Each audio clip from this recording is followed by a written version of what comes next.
Greetings, greetings, greetings. We are in the lab again. We're in the lab again. Another segment of Run Tell That. And this is from the Hood to Pulpit edition right here. Because again, you know, that's the show that'll be coming up that's being created. That been. Some of y'all have seen the advertisement for it. And so this is an edition that we're doing right now. And we got a special guest. As we said, all our guests are special, but this one right here, let me just go back in time.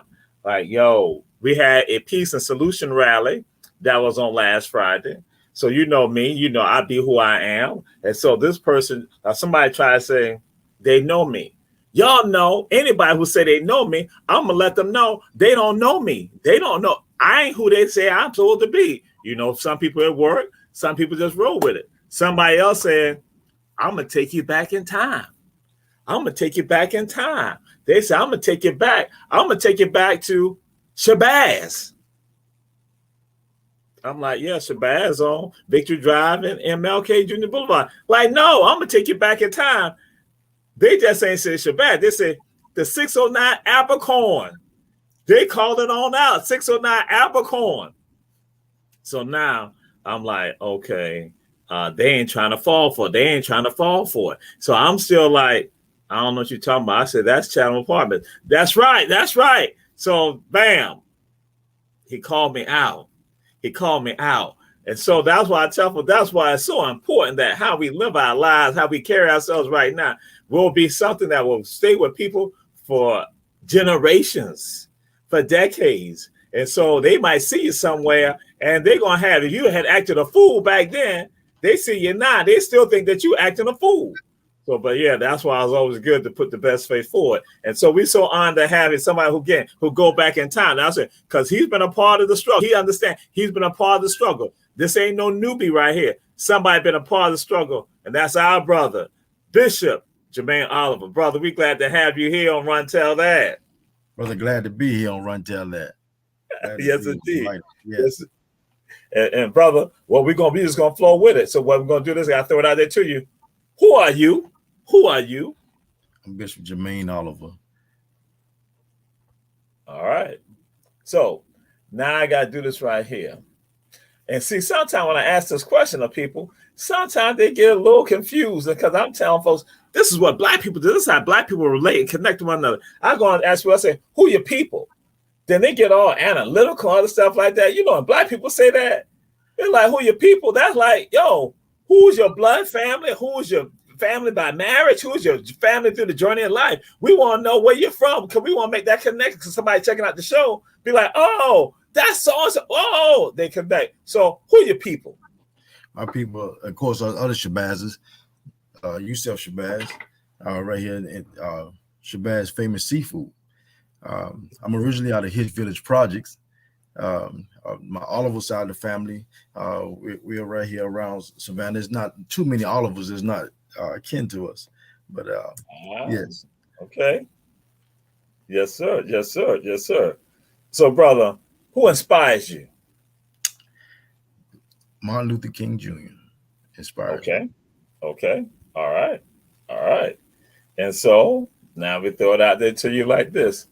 What song gives you that? What song? A song? Because I got to tell folks and people realize that it may not just be one song. It may be songs that give you that that song. When you hear that song, it give you that feeling, give you that sensation that it has you go all the way up here. What song? Because again, some of my people in the audience checking out Run Tell That, they might need to get that song because someone's gonna check it, hear you, then they're gonna check it out themselves, and that's gonna help them too. So yes, sir. What songs or songs give you that? I'm gonna tell you right now, I got two songs.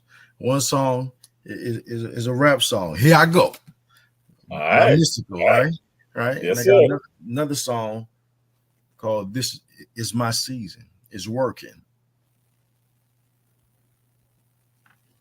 All right. Those two songs are my motivational songs. All right. Yes, sir. Yes, sir.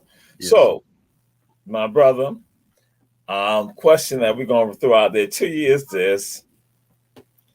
What is spirituality to you? What is spirituality to you? Spirituality to me is knowing that it's a power that's greater than mankind, a power that's greater than my power as a man. That's spirituality to me. All right. And So for many of us, again, because we have conversation now, I want my people to pick up on some things, to get some things. All you checking out, run, tell that we say share, share, share. Again, we want folks to pick it up and then understand. So, am I supposed to wait until I pass away, until I die, for me to experience, say heaven on earth? Am I supposed to wait to enjoy the goodness until I pass away? And what's your thoughts with regards to, because that's a conversation we want to explore, because, like me and other people have been told, that we get ours in the by and by. And so what's your thoughts with regards to that? My thoughts are this, exactly. You're not supposed to wait until you die and go into heavens to get the goodness. You're supposed to be living good right here on earth. Because just think about it. I think back to when I was in boxing. The coach used to lay us on the ground and hit us in the stomach with a ball, so that when we get in the ring, we'll be used to getting hit. It won't be pushing us into shock, because that's something that we're used to. If you don't live good down here on earth, you're not going to know what to expect when you get to heaven. That's a good point right there. If you don't know, and that's what has happened for many of our people, that I tell folks that what occurs at times, that some of us think that our lot is to be sufferers. That is our lot to be sufferers. I tell folks that's not your lot to be a sufferer, and that we're supposed to endure whatever hardship, because again, that was something that was given to folks long ago, for them to think that all the horrors that they experienced in this existence right here will be better for you in the next life. And like saying no, and other people, it is heaven for them here, and then they expect a heaven later on too, even though some of them should be going to hell. I'm just putting it out there that, in your opinion, that's my thoughts, and I'm just throwing out there, and that's not even the opinion of our black media. I'm just letting you know what the deal is, what God says. So so now we're going to this level right here with regards to it.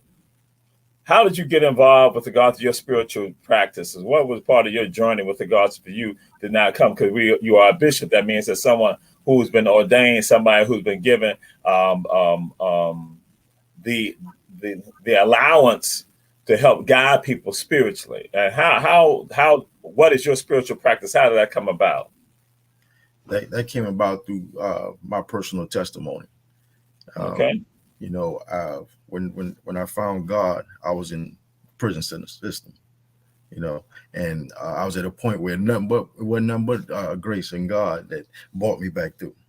So through that personal testimony, I'm able to reach others.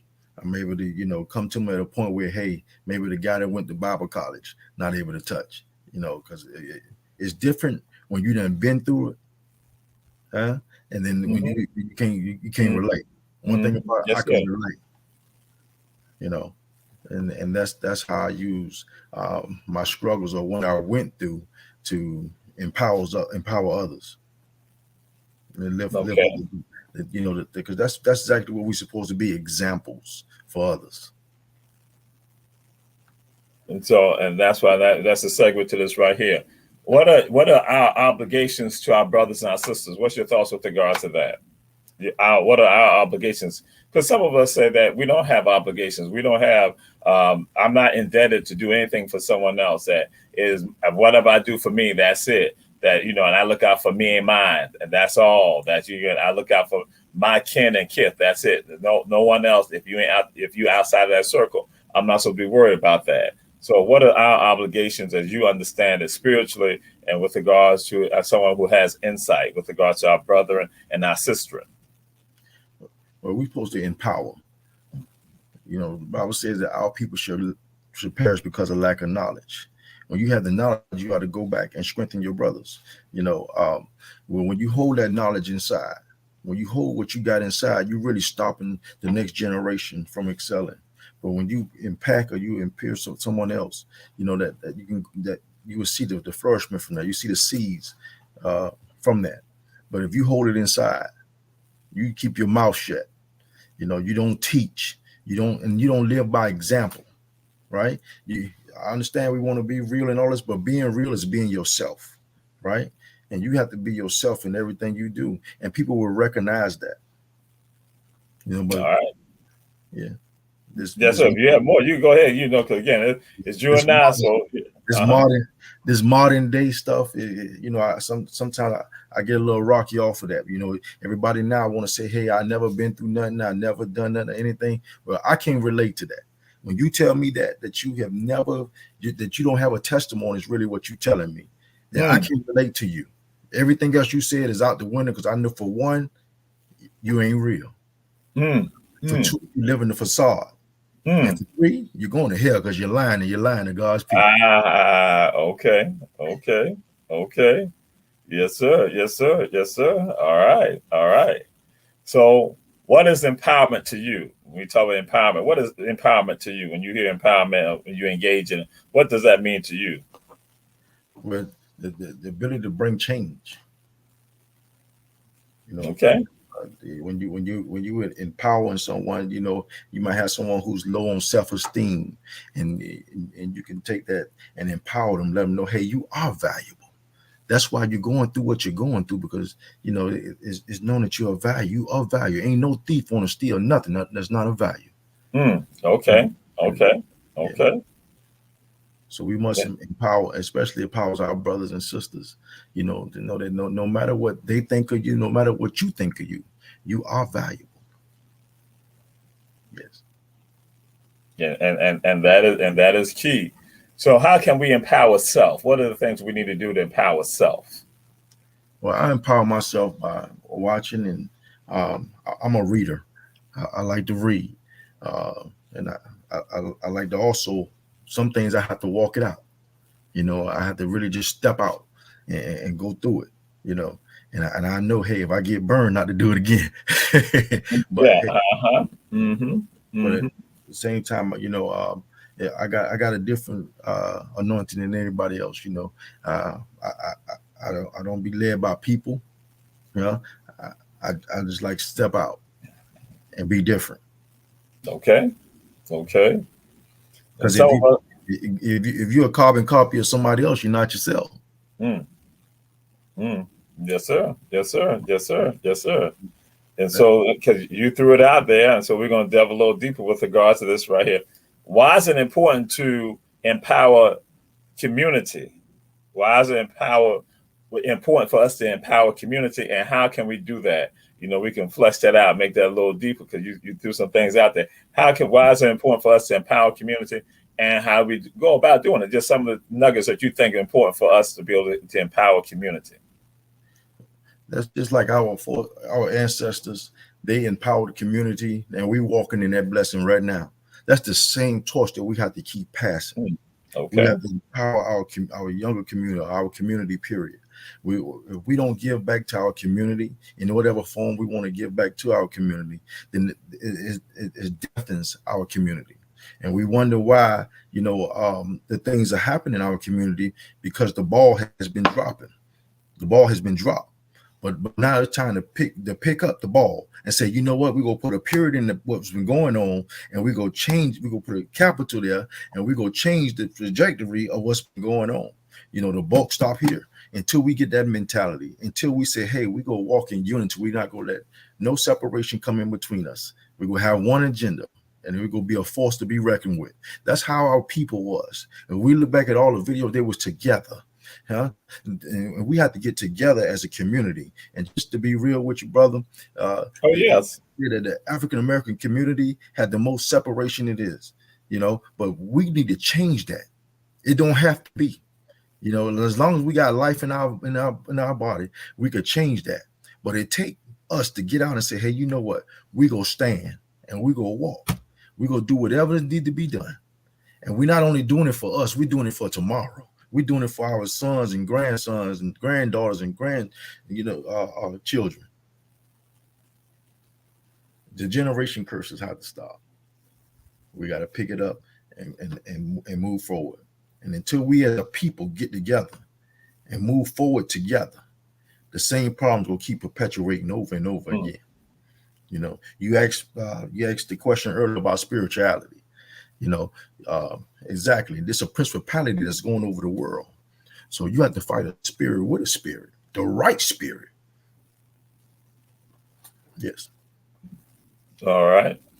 So Now, Bishop Oliver, when some things come at me, when some things happen, what I've shared, what I've been told, and people tell me when things come at me, come at us collectively, that what we should do, that we should just pray. We should just pray and turn it over to God. That's what they tell me, and so that's why when I see the I'm going to say the horrors that are now inflicted upon the world, that what I should do, I should just go and just pray. I should just pray. I should just pray and leave it up to God. What's your thoughts with regards to that, Bishop? Brother, we should pray. We should humble ourselves, pray, and seek his face, turn from our wicked ways. Simply said, faith without works is dead. We got to pray, but we need to believe what we're praying. That's why some things come through fasting and praying, because it needs action. And that's why I want to get into that. I want to delve into that because, and I'll just say, I've even experienced that recently with regards to issues that have occurred that impacts us. Because again, what we do, we're looking at things because we have people who check out the show and they're dealing with things right now. They are part of it. They are this basically to empower them, to enliven them.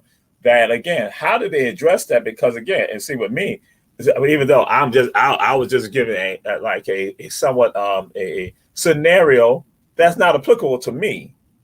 I pray, but I believe in action also. That I pray to the Most High and want the best, but then I want to have some action. I need to have some action. So how do we need to address it? Because that's something. Because again, and I'm just going to be frank with, because again, that we do. We keep it real. That again, we have ministers who tell people that again, it's just about praying about the matter, just praying about it, just turn it over to God. Then you have elders who go and talk about it, say, turn it over to God. Then you have young people who would say, turn it over to God. You have children who go and say, turn it over to God. That whatever the horrors or the issues that are going on, that we just turn it over to God. What's your thoughts? And how can we, I got to say, how can we combat that type of thought and that type of process right there? Turn over God. What I mean by turn over God should be trust God, and trust that God would do, But the thing about it is if your heart is really sincere, what is your relationship with God? Huh? Don't just have the relationship when you're going through, right?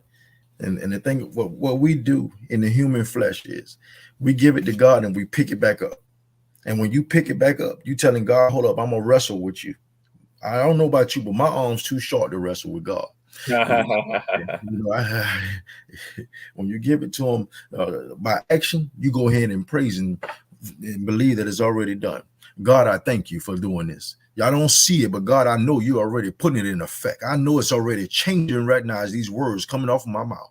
I know that, whatever I pray for, God, I know that in your timing, it will be done.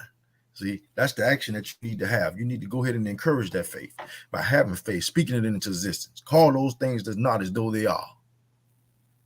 Okay. All right. And to my brother, Jack Silence, my brother, thank you, brother, for the happy birthday wish. We appreciate that greatly, my brother. And Bernard Brown, we're glad to have you on here, America After Dark.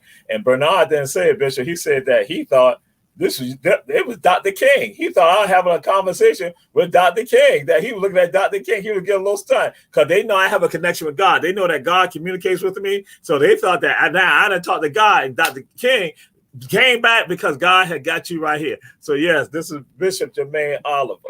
So and I throw it out there because people ask me at times about that. I say we go forward, and that again, that action. And for some people, spiritually, we're taught that if you see injustice in the world, you remove it with your hands. And if you don't remove it with your hands, then you speak out against it. And if you can't speak out against it, then you disagree with it in your heart. But that is the weakest of all faith, just to disagree with it in your heart. So again, saying that's why I'd say to folks, it is not, when you are spiritually inclined, you now understand that it's not enough for you just to pray about it.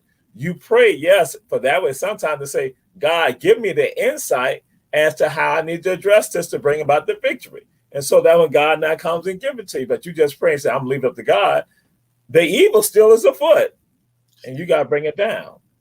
That's right. So now, brother, I'll throw this out at you. What is the role of the church? What is the role of the church?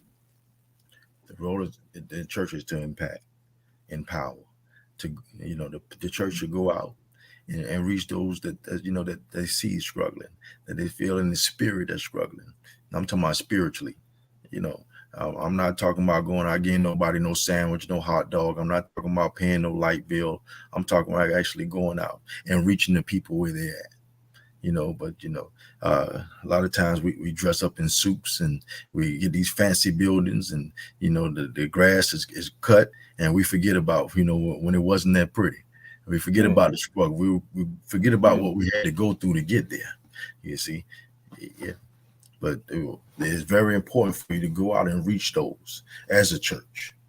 Okay. So now, what are the challenges that you see us facing as a people right now, this country, this nation, say this local community? What are the challenges that you see us facing, and how do we bring about solutions for that? Because again, we had the rally last week. It's peace and solutions. What are some of the things that you see that are helpful with regard to solutions regarding the challenges that we see that we're facing? One of the big challenges that we're facing now is unity. Iron sharpens iron. Absolutely. And the thing is so much competition that's going on now, so much separation. I got to be better than you got to be better than me. The words say all things work together. Certainly, and the Bible says that the hand can't say to the eye, I don't need you. That let me know right there that whatever God has impacted you with, whatever God has pregnant you with, when we put what I got and what you got together, we have two holes. And right. One could chase away 1,000, and two could chase away 10,000. Yes. So unity is one thing that we lack in the communities, and that's the one thing that I'm strong on is unity, fellowship. Sharpening each other. When you put a cap on, what you can learn from somewhere or learn from somebody, and you put a cap on how far you can grow. Yes. And we have, in the response that someone had in the audience, their question was, what if we don't have confidence in the church? What if we don't have confidence in the church? That's the thing about it is you have to have a relationship with God. And you have to have discernment. Pray to God to give you discernment, and for God to create in you a clean heart daily. That's my prayer every day. God created me a clean heart. Because when you got the relationship with God, He will show you. He will show you, about the church. The church is the people. Okay. And we go around looking for the church, the perfect church. There's no perfect church because there's no perfect people. When you realize who is perfect and who you are in Christ, that will make a whole lot of difference. That wherever you are, that you could be the thermostat. Okay. You could change the whole room. The room should change. It should shift. You should be the light in that whatever situation's going on in there.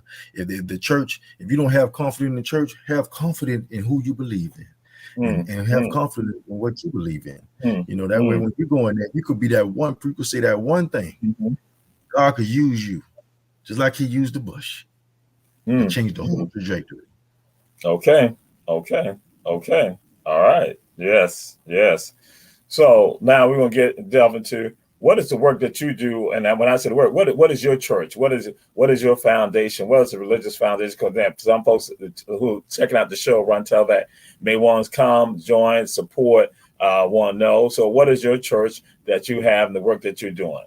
Your movement, I'm going to say it like that.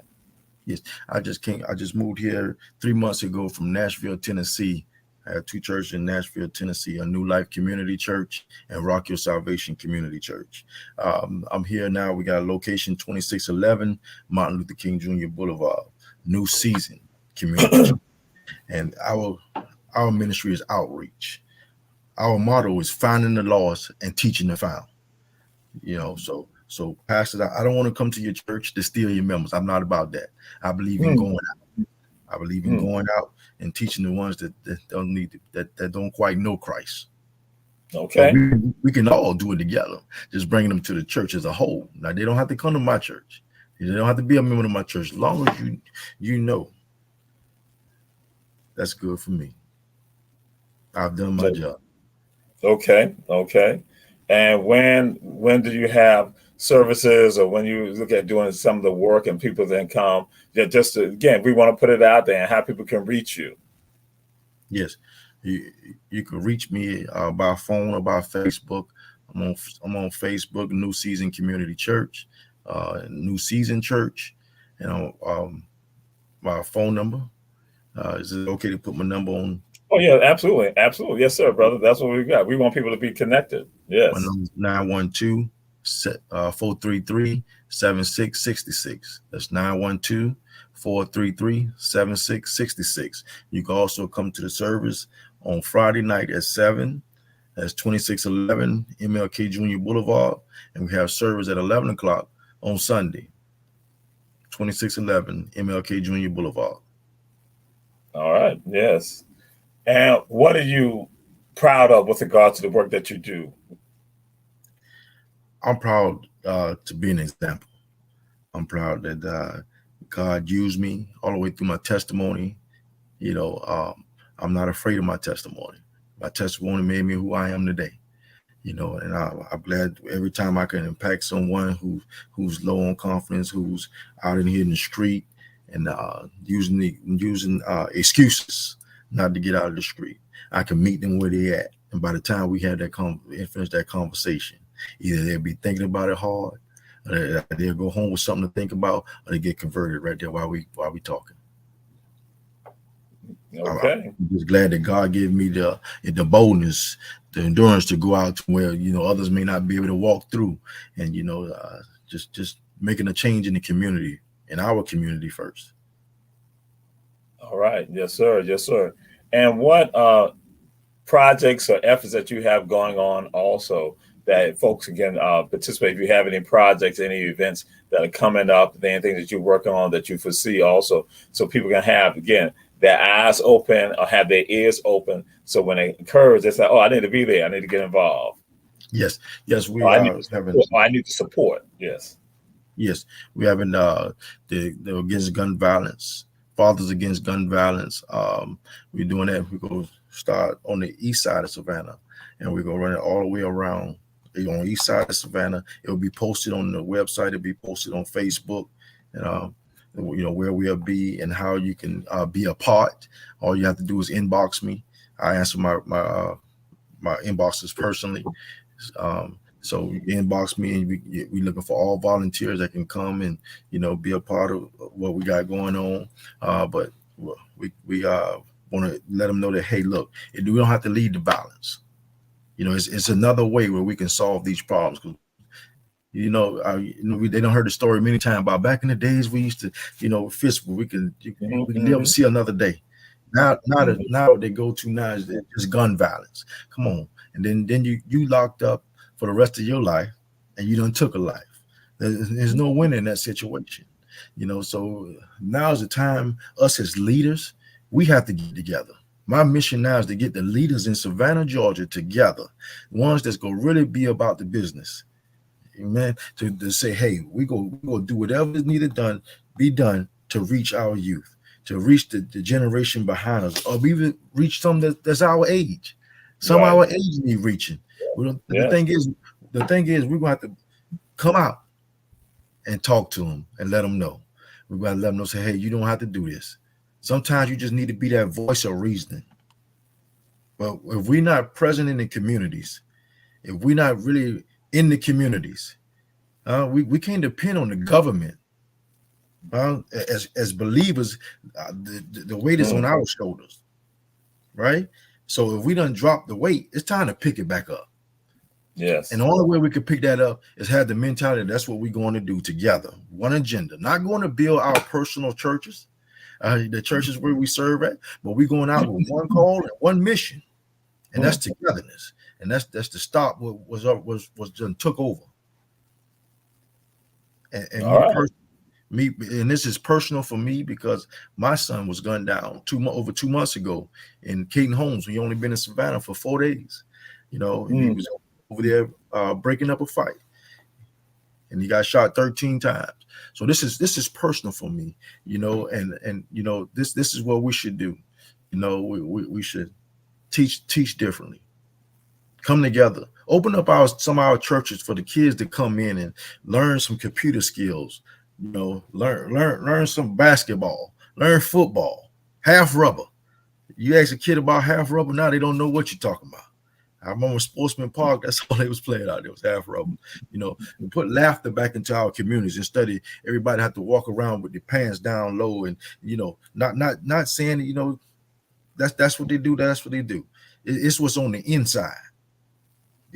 One of my favorite, I don't want to go to preaching to you, but one of my favorite. Go ahead and do that, brother. Yes, sir. One of my favorite stories in the Bible is the story of Joseph, because people was jealous of Joseph, but that was the people that he grew up around, the people that were supposed to love him, hated him because of a coat that his father gave him.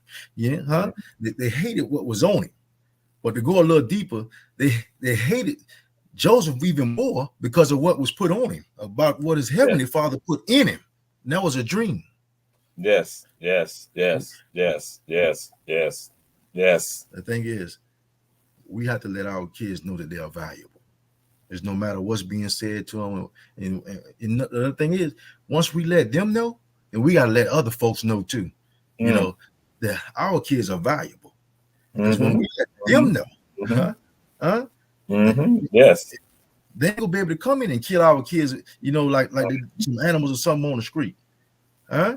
Yes. So we got to train them to have the mentality that these kids are valuable. Yes. These men and women are valuable. We can't just do that and get away with it. They're valuable. Yes. Right. And I'm gonna modify this because again, and Bernard Brown sends the love and condolences with regards to you and your family because what transpired, the impact. But then also Bubba Rosenthal, I throw it out there, something that again that we need to provide hope to people. We need to provide hope. So I'm gonna modify that with regards to the hope. Well, I guess I'm gonna add another element to it. But then again, hope. What do we do to give hope to people? What must we do to give hope? Again, you could build that up even more. What must we do to give people hope and helping people understand again? And then it's not just the young, it's the middle and the elders for them to have hope. What's your thoughts with regard? What do we need to do to make that happen? We need to come up with solutions, and we need to.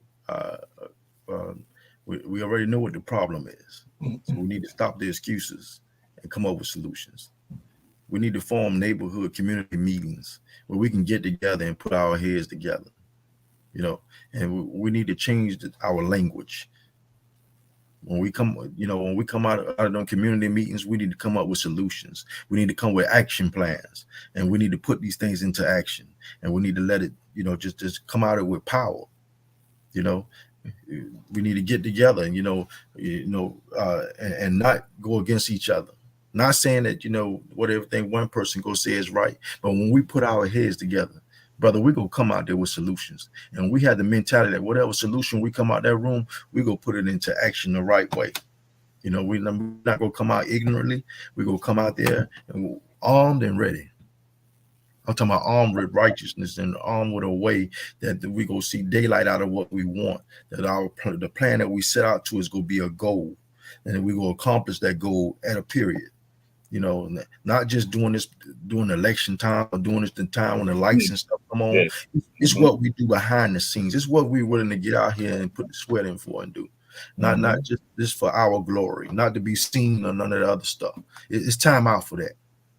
It's time out for that. Yes, sir. Yes, sir.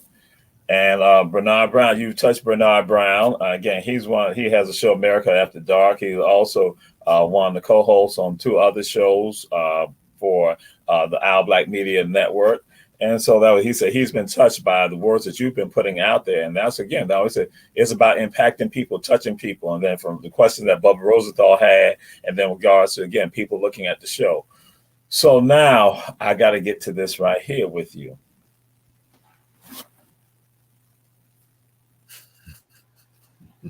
What if I'm scared? What if I don't know what to do?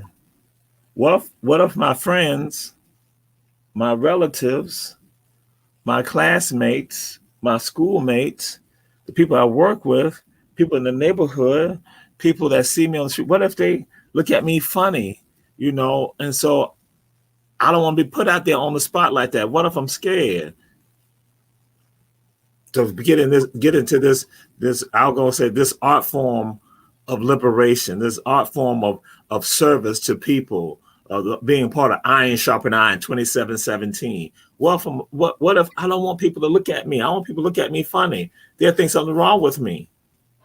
What do you say to that person, Bishop? That's where the unity come together. The people that I may be able to touch, you may not be able to touch. Or the people that you may be able to touch, I may not be able to touch them. But if we walk in unity, not saying that everybody are come aboard, but if we want majority, we pray that everybody will come. But if we can come through a neighborhood and say, hey, we save one life, that's one less life going into a statistic. Yes, sir. Yes. Yes, sir. Yes, sir. And Bernard said God told him to watch the show today, so he's been touched. And so that's what it is. We know other people will be checking out the show. And I always tell folks, we say share with all our shows. And again, this is one of our segments, our audition from the hood to the pulpit. And so, again, we're doing the things because, again, our show, we always want to empower people, give folks information. So I got to go and throw some things at you. How can people, because you gave it before, but now we want to get a little bit more information with regards to Fathers Against Violence. How can they get involved? Because in particular, our Black media should be involved with it. Yes. Julius Hall should be involved with it. And some of the other people, maybe the watchdogs might need to be involved in this right here. So how can people be involved with regards to this? And again, and when do you look at starting with regards to that? We're looking at starting around September the 1st. Okay. It's some more things we have to get straight as far as the state, because when we do that, we want to step out rightfully. But it will be posted on the Facebook. It'll be posted on the Instagram, and we will be on the Channel 11 News too. When it's time for us to go ahead and activate it. All right. Yes. Like I said, I'm only 90 days back in Instagram. Yes. Mm-hmm. And that's a piece. All right. Go ahead. Yes, but it is updates on Jermaine Oliver's Facebook page, and also New Season Church in Savannah, Georgia. Facebook page will be all updates. Okay. All right. Again, we say we need to be involved. We should be out there and no longer, because many of us, we have a fear. I tell folks, when you love God, you have no fear of man or woman. But that's something that comes into play when you love God, because again, and I tell folks, it's not even about being, saying being fearful of God. No, you love God because God is there for you. That God is there for you. If anything in your life is for you, God is for you. And so that's why with regards to that, you don't have the fear of man or woman, but we know that the society kind of shaped people to be fearful, and based on various things from their jobs to with regards to their contact with regard to people they deal with regards to the environments they live in. Because again, we have this fear, and man and woman comes in with that, and they're the ones that again inflict that fear upon other people. And so we now go to the Peace and Solutions rally. Why did you get involved with regards to that? What made you get involved? What was your thoughts with regards? Why did you get involved? Because anything that has peace and solutions, I mean, just the title of the rally itself, it was powerful, and I'm a firm believer in action. You can't just be out here talking about you go do something unless you go put this action in. And my agenda is everything that has to do with positive in the community. I want to be a part of it. not to be seen, but I want to be part of one of the ones to come up with solutions and really into putting these things into action. And this area we go into that, and I talk about this, and people hear me discuss about the pain that people are going through, the pain that people are experiencing, and that I tell folks that what we see when we see violence happening in the communities, what often happens is that we don't see healing occurring in the communities. We don't see healing. We don't see relief in the communities, in these cities, and that the violence that, again, it affects one person. It may affect 2 people. It may affect 10 people, that those who sustain harm from the violence. But I tell folks, guess what? It's still so many others. It's still even greater ripple effect with regards to that's that one person that you see, but then it might be 100 other people behind who've been impacted by that. And then it's based on the person who has been the victim of the violence, but then also with regard to the person who perpetuates the violence also. And so again, what's your thoughts with regards to that? And again, with regard to healing and trauma that occurs. And so it's someone I thought about when we were going to discuss this. I said, I might need to have him on, because he talked about traumatized communities. And so I was like, yeah, I said, and people kind of brush him off when he talks about this and some of the things, because he's always looking at trauma, how trauma impacts people. So what's your thoughts with regards to that and trauma and the healing that I'm going to say that is lacking often, that people go to school traumatized, they go to work traumatized, they live traumatized. The thing about today is we have some very talented, very knowledgeable people, and I'm glad that you hit on that too, because I'm asking counselors, psychiatrists, mental health counselors, grief counselors, just inbox me. Let's form teams. Let's form teams on each part of town, that when these things happen, that we can get in a team, and not only just form a team when things happen. Let's have community events where they come out and get face paints. They can come out and get something to get records expunged. Something to come out and we could just have a good time. Kids playing basketball, football. We got to put the joy back into the communities. Going back into these communities, doing community barbecues, and all this stuff. It's creating a positive environment.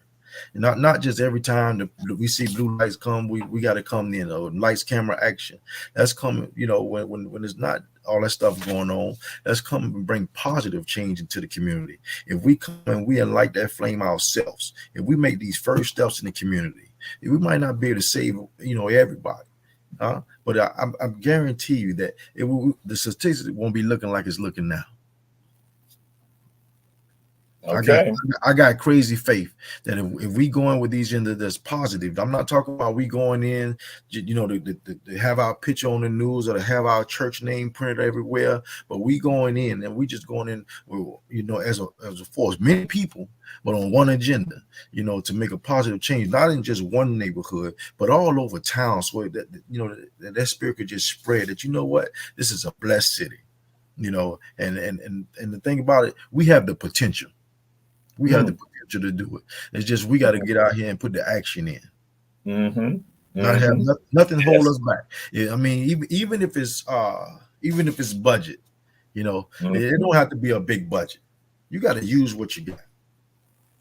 Yes. And make a positive impact in it. And you got to sow these seeds. Now it's time about hitting the pavement. That's why I'm hitting the pavement every time. We doing something. I'm there. Don't always have to be seen. Sometimes I'm just in the background, but I'm present. Yes, indeed. Yes, indeed. And Sister Natalie Leggett, she was checking out the show. She said, that's right. She said, being proactive, empowerment, and engagement. So yes, indeed. Yes. That's the key. Being engaged, going to the valleys of life, going to the valleys of community. Because see, often we want to go. Some of us want to go to the hills. We're gonna go to the hills, and that's because everybody on the hill, they living fine, but we don't want to go into the valleys. We don't want to go down to where those folks are, where again, as I say, those people who are in pain and anguish. But I tell people, guess what? If you raise them up, guess what? That means the entire community will rise. That we won't have to worry about some of this. So yes, indeed. So yes, that's what this is about. That's what this work is about. And that I tell folks, especially if you are spiritual. Now again, I tell folks, because I can go and say if you are religious. And so for me, just to be frank with everyone, people who know me with regards to run tell that, and people know when I'm speaking, I don't get caught up into religion. Religion is not the thing for me. It's spirituality. And I go and say spirituality. Why I say spirituality? Because that performs a philosophy of life for you. It's the way that you walk. Because for some people about religion, it's something that they speak, they talk it, they throw it out there, but don't take no action. That's why I shared earlier that with some people, they just say, go just pray about it. I'm like, that's religious. Spirituality tell me I pray and I do. That's right. That I must walk it. I must be about it. And I have to be real about who I am about this with regards to, when I say that I profess this is what I am, I must be real about that. I just cannot be about lip service. And that's what sometimes when you're saying that some people go, they put themselves out front because they want to be seen. They want lights, camera, action. But guess what? Ain't no camera, ain't no lights. They ain't around. Lights on, bam, they right there. Right. So what am I saying? Yes, I say, so for me, spirituality is about you now are walking that path and strive. Not to say that you're perfect in it, but you at least going, but you got some parameters. You understand. So when we come to you about assisting and helping, even if you can't be there physically, you're going to find another way. You're going to get the word out there. So even if you can't be there with regards to fathers against violence, you're going to pass the word and you're going to tell other people. So that now if your one person can't be there, guess what? You're going to tell 10 other people so they can be there. You're going to say something else to somebody else for them to not get it, or have them 10 people spread the word. So that's what it's about. That for me, spirituality embraces a lot of that. And that becomes a conflict that with some people, like I say, no, all you are about the lip service. And that I'm saying that we got to go to where the people are. And in regards to who they are, even if they don't have titles, they don't have positions, they're not famous. You go to them because guess what? That's your brethren and your sister. Yes. Yeah, when you talk about Savannah, I tell folks, I say, I might joke about and talk about the neighborhood I'm from, but then guess what? I know that all of Savannah is my Savannah. Yes. So I get concerned about all of Savannah, not one part, all of Savannah is my Savannah. And so anyone from here, guess what? We all should be down because this is our community. We are right here. Our families are right here. This is what made us who we are. So we have an obligation to give back to those who are not coming to the same environment that we have been a part of and been blessed to be a part of. Yes. And so, my brother, I'm going to throw it out there to you with regards to what are the words that you think that people need to know, some words of inspiration and encouragement that some of the folks who are checking out the show, that they need to know that at least that's on your heart or in your mind that's been given to you, that you think that they need to hear so they can add this to their walk of life, to this journey of life. Oh, I should say this. Well, I tell folks, when you're spiritual, you will become the vanguard of the vanguard. When you're spiritual, you become the vanguard of the vanguard. The word I could give is a revival I'm praying about now. It's called reset. Okay. That's what we need as a people, is not just a regular reset, but a hard reset. A hard reset. You know, when you take your laptop or your phone and get a hard reset, there's some things that have to get erased, some things have to get thrown out of there for you to, for your phone to be functioning like it's supposed to be functioning. We have to throw out some things. We have to throw out all of this separation. We have to throw out all this negativity, all these excuses, all this slack, all this being stagnant. We have to throw that out. We have to have the mindset that, hey, we want change and we're going to get it. We got to come out there. We got to take back what's rightfully ours, right? It's just being about action. And it's reset. That's the word I have now. Revive, renew, reset. And that's what we need, a resetting. Yeah, and that's an excellent point. And my brother Jax is going to say that Jax, I was going to say amen to that. So yes, so reset. And that's what for some of us, reset. Yes. We go forward. That's right. And Jack said, love that neighbor. And that's right. And that and tell people, and there's some things I do and I brag about this and I mess with people. And then somebody said, it's always when Keisha gives a call. She said, when he does that, that caused us to have a sense of pride of where we're from. I say, right, because some of us don't have a sense of pride.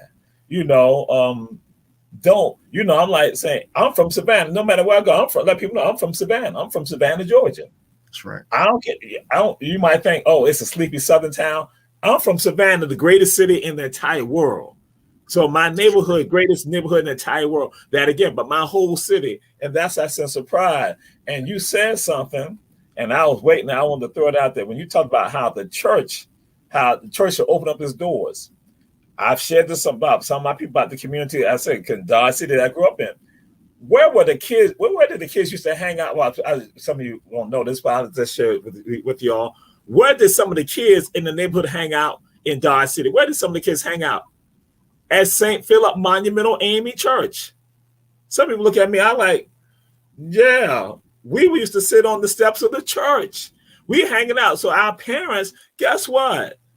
They knew if we not on the front porch, we ain't on the porch in front of the house, they knew the kids down there sitting on the steps right there by St. Philip, or they riding their bikes or the skates around there, playing half rubber around there, playing touch football, all that right there in the street. The kids are all right there in the church. And I tell folks, and this is why, again, that's why what you're saying, Bishop, that's why, again, I tell folks, I said the world that I came out of was a different world.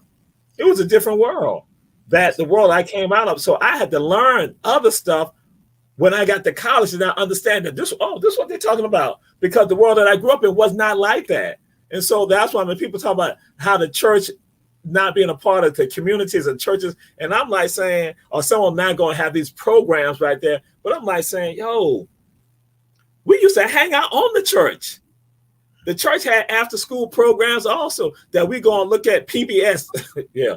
PBS, yes, giving us juice and cookies, so like that was a part of that was the experience. So, and I tell folks, I said, yeah, I see how when we disconnected from that, then we begin to see some of the things that people are like, oh no, I'm like, no, I see, because there were some foundations that were right there. There were some things that were right there that I go, when you said, I'm like, I just went right back to Dodge City. I'm like thinking all sitting right there on the church steps. And how I just tell people this, I say, and how when they used to come for choir rehearsal at St. Philip and we on the church, we like, man, that we got to move out the way. I'm telling the kids because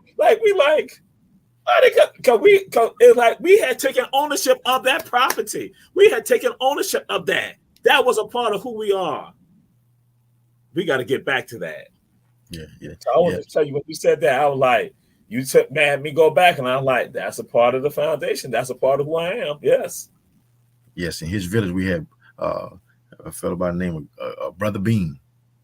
Brother Bean had a big church bus, and he used to go around and get all of the kids out of the neighborhood and come to the church. When the street lights came on and you wasn't at home, your mom or pop already knew you was at Brother Bean church. But he always had something for the community to do. And a lot of times when kids get in trouble, they would take them to Brother Bean before they take them to juvenile. That's how connected the community was. Yes. And it goes to what Bernard alluded to, that how some of our churches have taken on a different narrative because they have also been affected by society. And just like my brother Jack when it said that the church was a part of who we are.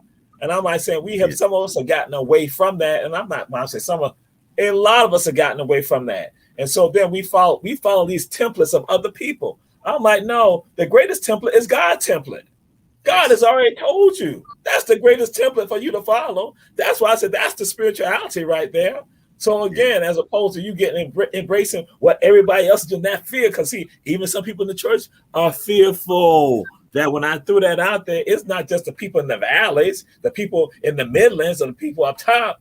It's even people in the churches. And so I'm like saying, stop.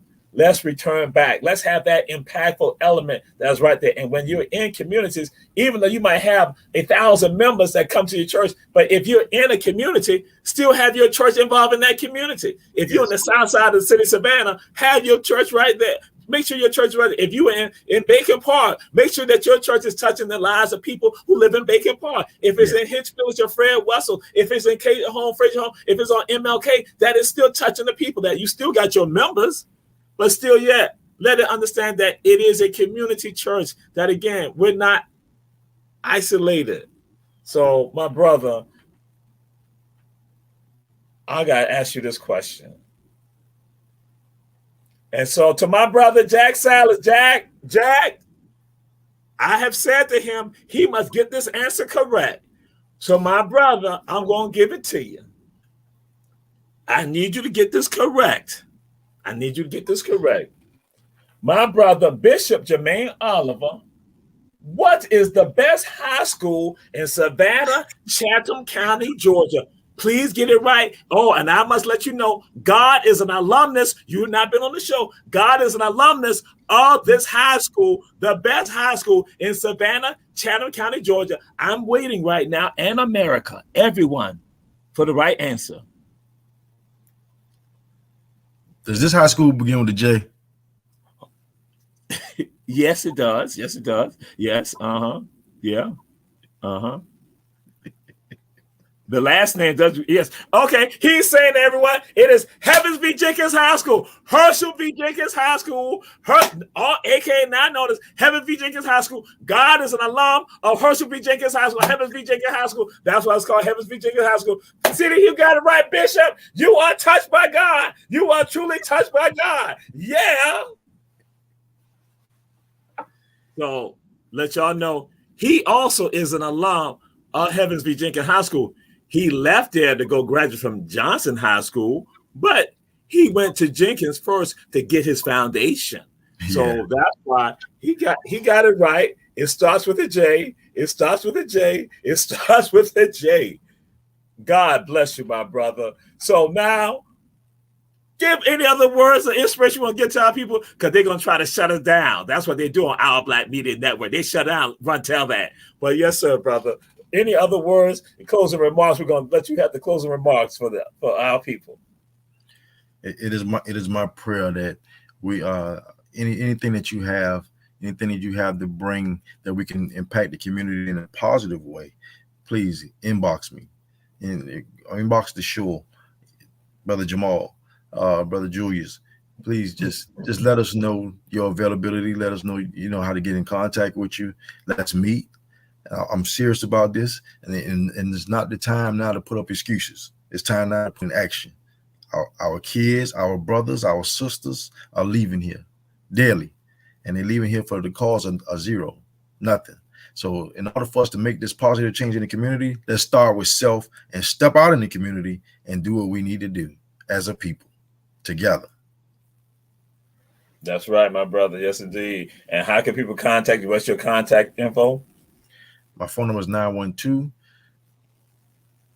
912-433-7666. You can contact me on Facebook, Jermaine Oliver, or you can contact me on the church page, New Season Church. And we were glad to have you, my brother. And as my brother Jack Salas said, my brother, when I said, you learned it all right there at HVJ, Heavens V. Jenkins High School. And yes, Bernard Brown, yes, we thank you for the comment with a great show. Sister Natalie, we appreciate you also with regards to your words. And so, yes, Bernard Brown, it is not about Tompkins. All right. But again, appreciate you all. We say share. And we see you next week on Run Tell That. Again, Brother Bishop Jermaine Oliver, we appreciate you, brother. Thank you. We'll be having you again on the show. Thank you for having me. Peace and blessings. Peace.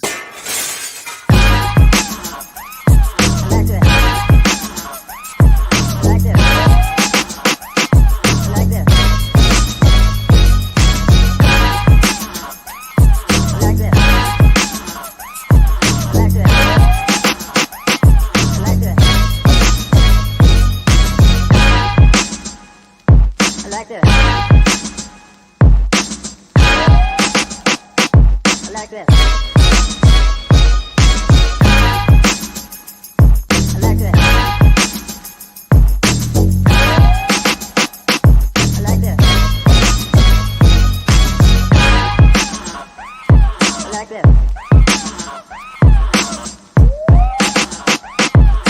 this. Like this. Like this. Like this. Like this. Like this. Like this. Like this. Like this.